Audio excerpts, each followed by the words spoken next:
Right, good afternoon, gentlemen. I'm Beanie. I've got Fozzy here as well. We're from Pentre Fest, North East Wales Metal Productions, and today we're going to be interviewing Rule of Six, who will be playing the Duncan Black stage at Pentre Fest on the Saturday. Good afternoon, gentlemen. Would you like to introduce yourselves to us? Hey, I'm Runa Sick, or not. I mean, you basically are Runa Six. I'm Runa Six. Right, we are Runa Six. I'm Dave. I sing and play guitar. I'm Steve, Rule of Six. I play guitar. I'm Luke, Rule of Six, play guitar.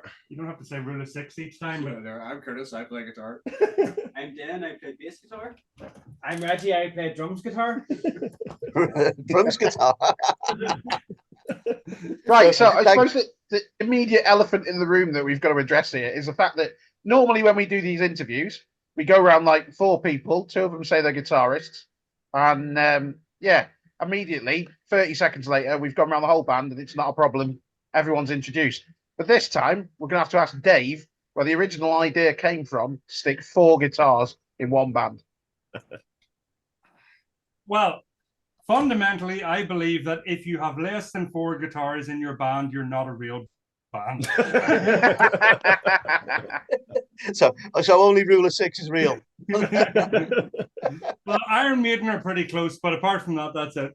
But no, the genuine answer is, for years I was only playing folk metal with like Waylander and my old band Runecaster, but like I was writing all these side project songs just so I didn't have to write something folky, so I could write something that was just whatever the hell I felt like without having to worry about making it folk metal.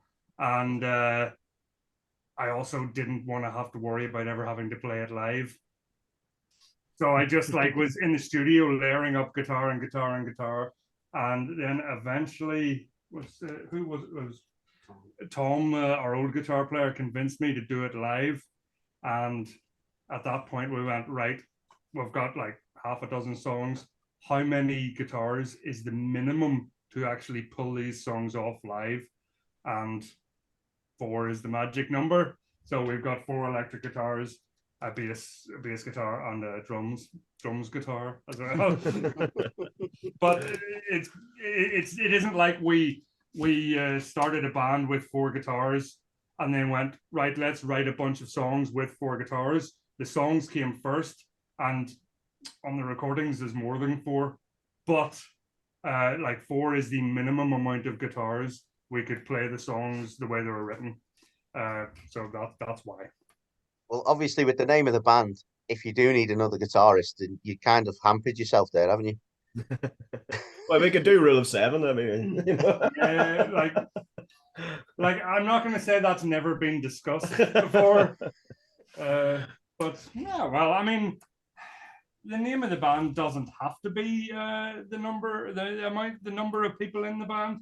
I mean, what are those punk bands? Is there 182 people in Blink 182? those 41 members of Sum 41. Actually, yeah, it's a good point to say that, just for clarification, you're not actually named after the British government's idea of the number of people allowed in a house during COVID. Oh, Steve's gonna do that one. That would be an ecumenical matter. We actually did capitalize on that when the whole Rule of Six thing came out. We put up like a post that were like, oh, the Tory government's actually talking about us. They're not talking about, the rules.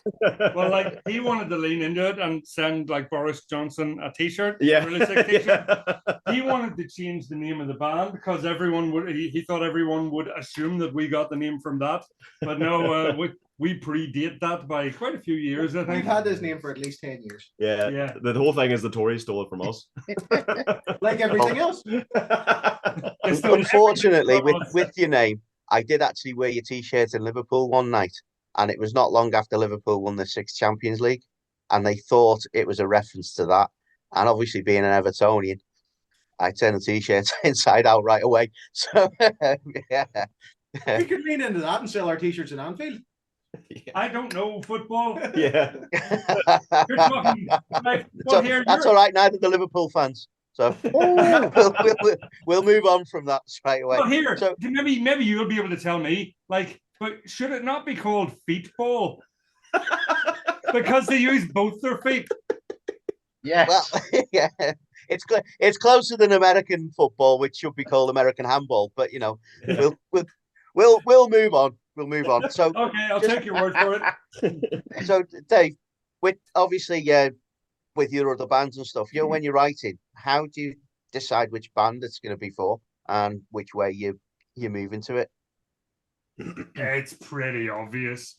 I mean, really, the three different bands. I mean, we've got Rule of Six, Waylander, and Thanes and Thralls. And Kevin Ridley does most of the writing for Thanes and Thralls. I mean, pretty much all of it. He'd sort of come up with the basic or the structure of the song. And if the rest of us do writing, it's sort of generally bits over the top of it, sort of a lead riff here or some other idea or double that thing or something like that. With Waylander, it's generally a collaborative process where practically all the members of Waylander will come in with, here's a riff, here's a riff, right? We'll stick those two riffs together. Do they work? No, they don't, right? We'll try that. And that's why it can sometimes take a little bit of time with Waylander because there's a lot of writers in there. With Rule of Six, with Rule of Six stuff is easy for me to write because it's what I just write. If you put me in a room and say, write whatever the hell you feel like, that's Rule of Six is what comes out. Did the rest of the guys have input into what's wrote? And yeah, no, well, it's fair to say most of it comes from me, but yeah, but everybody has. If somebody comes with something, brings it to the table. yeah. And then Dave does It's what he wants to work. anyway. What did I say to you about talking, Reggie? What did I say to you about talking? I mean, when I joined the band, I think a lot of Dave had already written a lot of the songs, and when I joined the band, I was kind of wondering how the writing process would work. But I think the way it kind of works is some of us will come with like a seed idea, and then the song will grow out of that. But Dave, we come with the seed or the inspiration, and then Dave will grow that into a Rule of Six song. We'll come with our different influences, and then we'll have a seed planted. Dave will grow it. Yeah, the one that comes to mind here, you know what I'm going to say?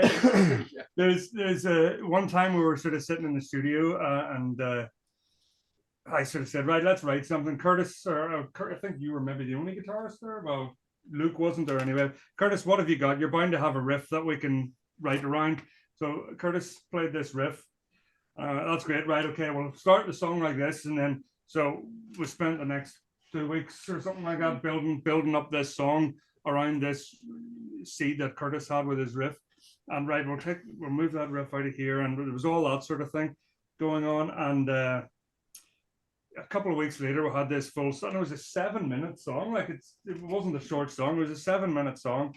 And like maybe a month or two later, I said to Curtis, whatever happened to that riff that you came up with? And he said, oh, you wrote that whole song about it, but you forgot to include my riff.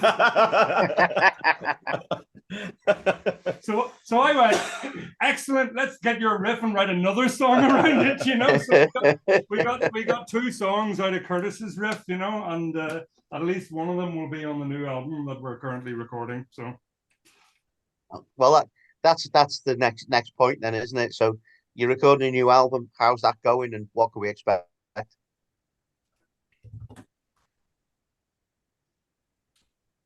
It's going slow, but it's it's going slow. Yeah, it's going slow, but that's good. We're definitely taking our time with it, but Dave's incredibly detail focused, and that's one thing I noticed about his kind of producing and recording.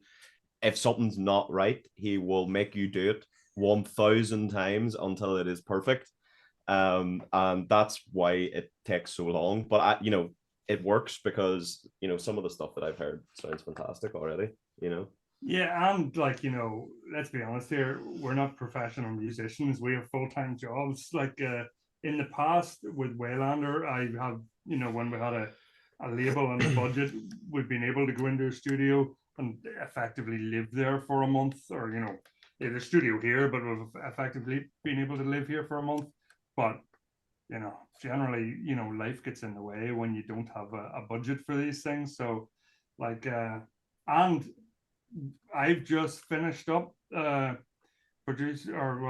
I've just finished up mixing the new Thanes and Thralls album, and so that's just sort of done now. But at one point we were recording Thanes and Thralls, Waylander, Rule of Six, all simultaneously. It's now I've got that down to only 2 albums being produced at the minute, which is the Waylander and Rule of Six one, because the Thanes one's finished. So it's gonna take a wee while, but we've got the drums done. So the only reason Drums McGee is here is to practice for Pentre Fest anyway. So no, it's good fun. It's gonna be there's gonna be some songs that you've probably already heard on it that were on the promo CDs, but it's a full album. We're still trying to figure out titles and all that. It's gonna be what would you call it? A partly concept album. Yeah.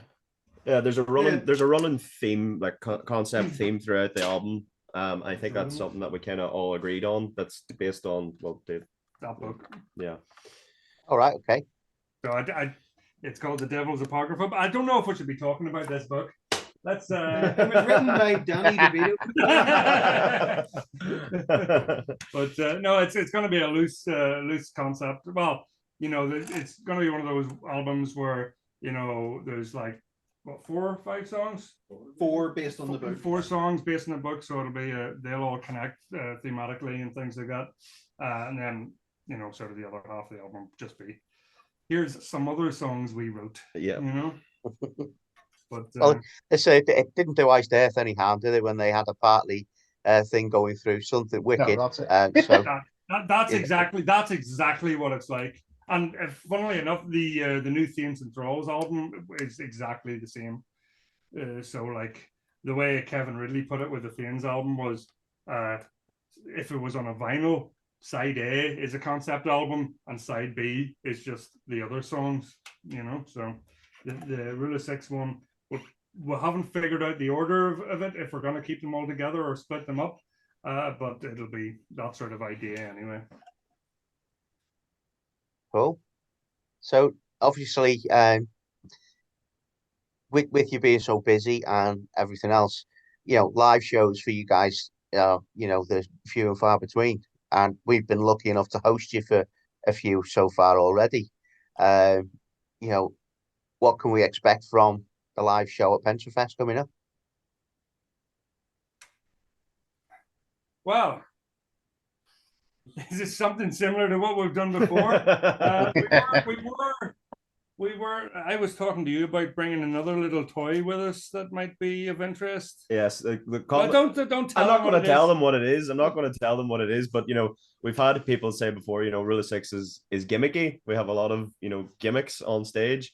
Well, we like that. We like having gadgets and silly stuff on stage. Like, so, we have a toy that we're thinking about bringing out. And we can't tell you what it is because, I mean, we brought it out the last time, and we've never had it out of the country. Blow your mind.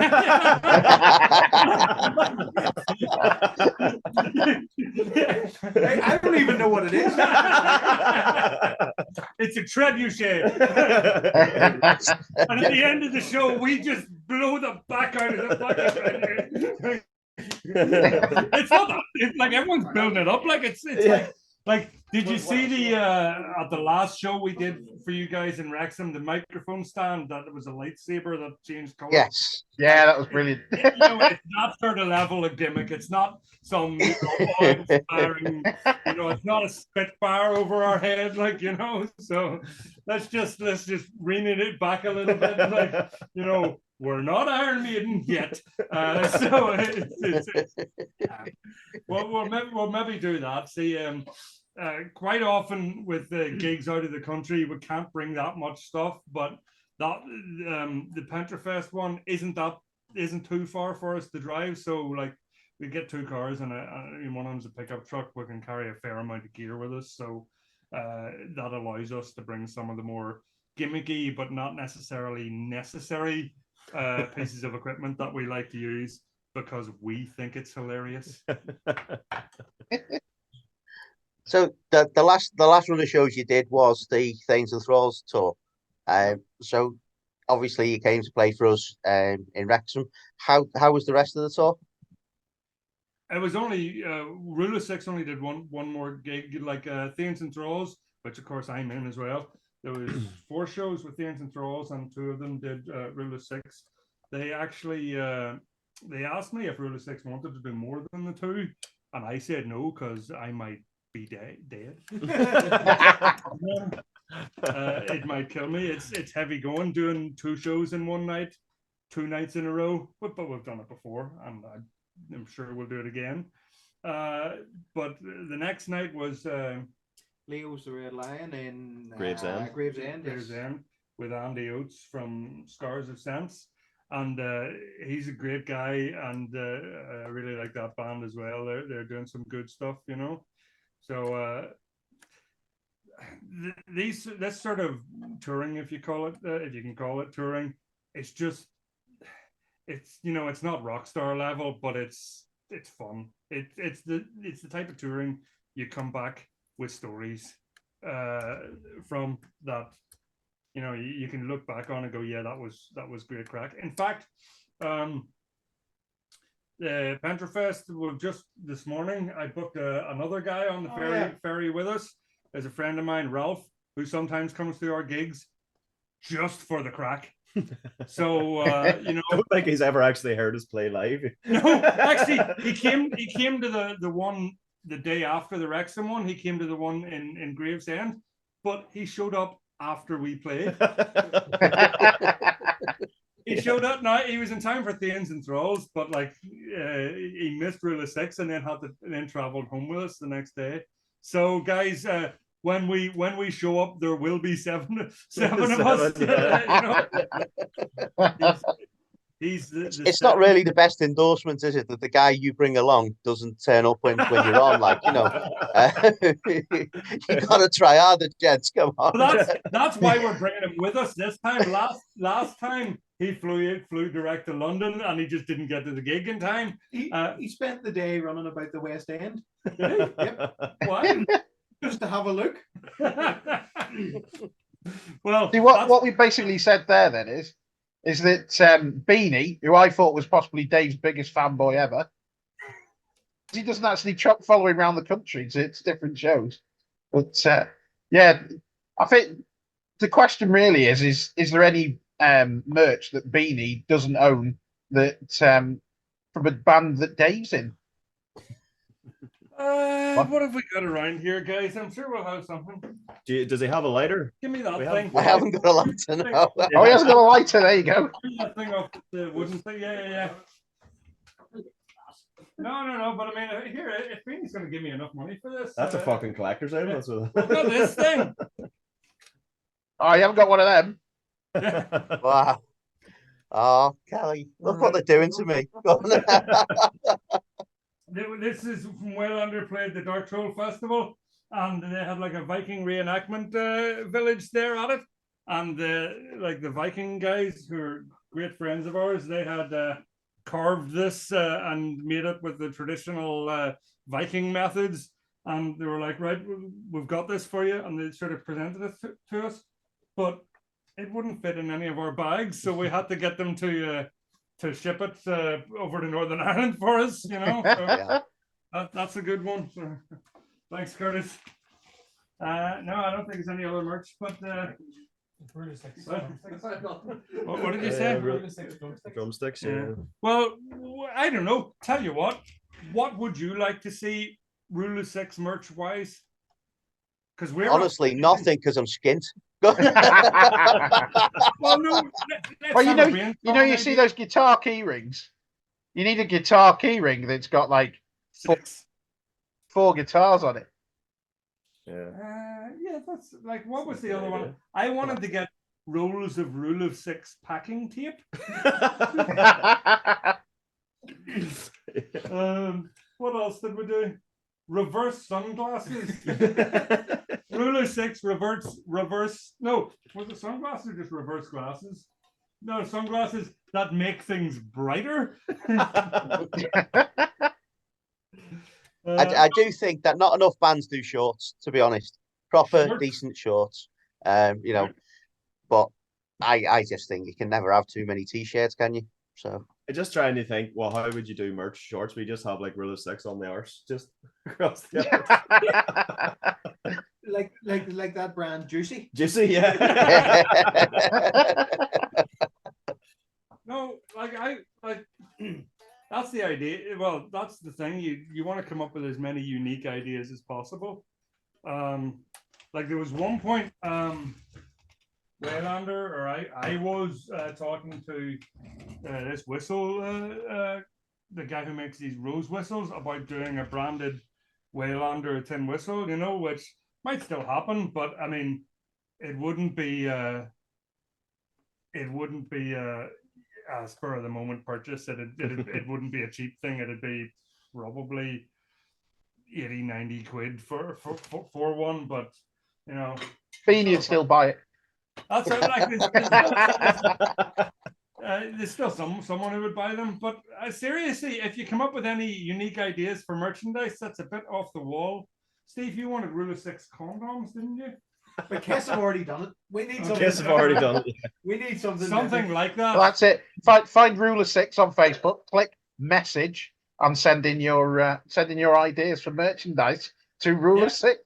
Yeah. there was actually a Motorhead dildo, wasn't there? There was, yeah. Rule Yeah. of 6 tampons. Well, just before we go then, gents, is there anything else you'd like to add to this interview? Anything you want to tell us, or Reggie, now you can speak. Come on down to Pentre Fest, see Rule of 6.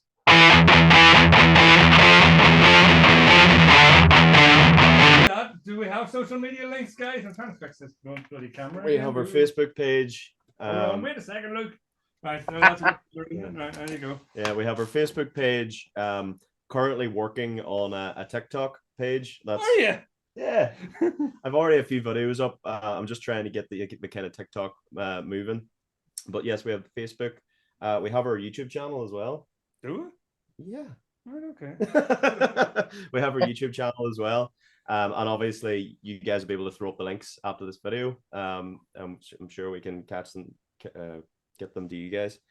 What else do we have? Well, we're available to stream on all the major Spotify, Yes. Apple Music, everything like that. I thought you were going to say we're available for kids parties. Yeah, we're on all the major streaming services as well.